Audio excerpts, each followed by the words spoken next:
Your Highness, Mr. President, dear friends, brothers and guests, we are deeply honored to welcome you once again. Your second visit in such a short span of time, and though I must confess not for as long as we would wish, your presence feels like that of a close relative returning to check if all is well in the family home. The Prophet Muhammad, peace be upon him, once said, "It is not permitted for a Muslim to avoid his brother for more than 3 days. And the better of the two is the one who greets first." You, Your Highness, came to us in that spirit as the one who greets first, like a beloved family member who, though far away, never lets the ties of affection fade. So now it is also crystal clear who is better of the two of us, if ever was any doubt. Dear brother, let me say this also on behalf of my people present in this small but very special gathering for us. We first heard of the UAE. Then we learned about it. Then we came to see it. And then we came to know and appreciate the people who care of it. To count ourselves among the friends of your remarkable country is not only a great honor for us as a nation, but a source of sincere joy and immense pride for us who represent our nation. And this bond is owed above all to your personal dedication to this brotherhood. Your Highness, you teach me every day that true brotherhood is not merely declared, it is lived. It is built by walking a shared path, by standing together in truth, by embracing the wisdom your late father, Sheikh Zayed bin Sultan Al Nahyan, may his soul shine in eternal peace. We are all creatures of God. I had the privilege of hearing from you during our very first meeting how your father lived those words during that unforgettable moment when hundreds of thousands of Albanians fleeing ethnic cleansing poured from Kosovo into Albania.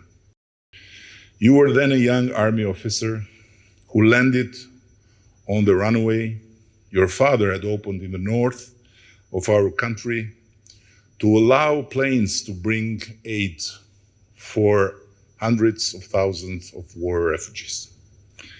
And you shared how he called you every evening to ensure that the refugees, regardless of religion, were being fed and cared for as equals in the eyes of God. You, Your Highness, did not merely embrace that lesson in your youth, you became its living embodiment. You turned it into the mission of your life, and you shaped your nation into a luminous standard bearer of that belief.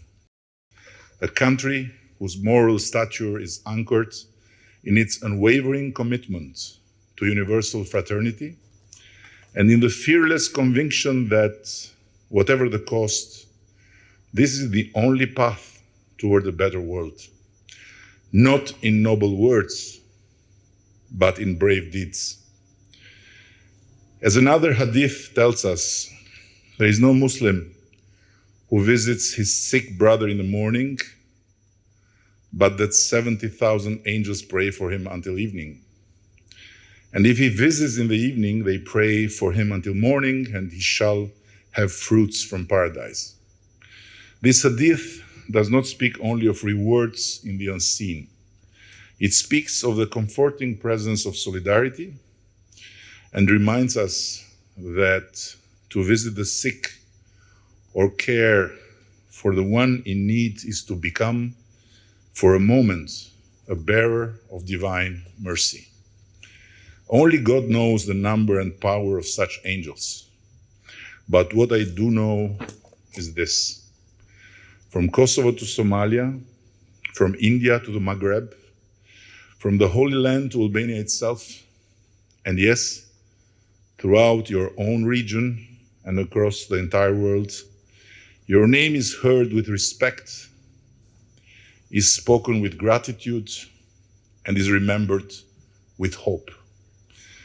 People of every color, tongue, and faith are thankful to you for appearing close in their darkest hours, not as a sovereign seeking redemption, but as a brother who refuses to abandon his ailing siblings to the shadows, who walks with them through the valley of war, suffering, despair, extremism, and destruction, bringing not only aid, but something even more deeper, the quiet strength of compassion, and also the relieving certainty that they are not alone. I'll never forget that when I came to you after the devastating earthquake left thousands of families homeless, you took my hand in yours and said, "Brother, you and your people are not alone." And today, a whole beautiful new neighborhood of more than 1,000 apartments stands as testimony that you mean what you say and say what you mean. As a soldier by profession and by calling, you have chosen to be a brother in arms of peace. I recall your words. In our faith, we say, "Oh God, you are peace and from you is peace." The search for peace is an innate principle, yet principles are effectively realized when they are transformed into action. Where else and under whose leadership but yours could the successor of Saint Peter and the followers of the prophet have come together to sign the document on human fraternity? And how could the Abraham Accords, not only vital to the Middle East, but also inspiring to the world, have taken shape without your courageous commitment and genuine love for peace? Few may recall it, but the Sunnah teaches that when you love your brother for the sake of God, you should let him know.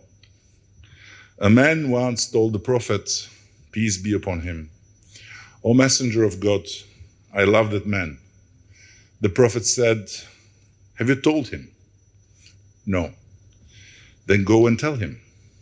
And so he did, saying, "I love you for the sake of God." And the man replied, "May the one of whose sake you love me, love you in return." So today, Your Highness, to you as a brother, I want to offer a public gesture of love and fidelity toward you as a bearer of light of reason in a world that increasingly loses it and grows darker by the day. It may be modest compared to all you have done for us, but it is with profound gratitude that on behalf of the Albanian people, I have the honor of bestowing upon Your Highness the Grand Cordon with Star of Public Recognition. I know you have received many honors, over 20 of the world's most prestigious distinctions, I have been told. And yet I dare to hope, you know I'm stubborn, that this Albanian memorabilia may hold a special place among them. The red and black of our ribbon are not only our national colors. They symbolize, above all, the surrender of the self to divine providence in service for others, and the blood our brothers gave for this land, which must never be shed in vain. These same colors inspired a hymn written exactly a century ago by a great Albanian poet, a Christian Orthodox bishop and prime minister. A flag that gave rise to Saint Constantine unites the cross and crescent sign proclaims all faiths as kin divine, a noble banner for humankind. The star of this order, pointed in shape, draws the seal of our national hero, Skanderbeg, and from the 36 letters of our alphabet. Its design also echoes the seal of Solomon, Suleiman, the King of Peace, whose spirit and legacy shine in your own leadership. As a father, as a statesman, a global leader, a man of faith, and of deep culture. In short, a guide for humanity. Your Highness, Sheikh Mohammed bin Zayed Al Nahyan, President of the United Arab Emirates, for your steadfast personal commitment to the strategic relationship between our two nations, for your fraternal care in moments of need for our people, for your unmatched contribution to the global cause of peace and multilateral cooperation, and it's not in the official, but I would add, for humbling everyone with your humbleness. On behalf of the Republic of Albania, with deep respect and gratitude, I confer upon you the Grand Cordon with Star of Public Recognition. May God protect you always, and may He bless both of our peoples.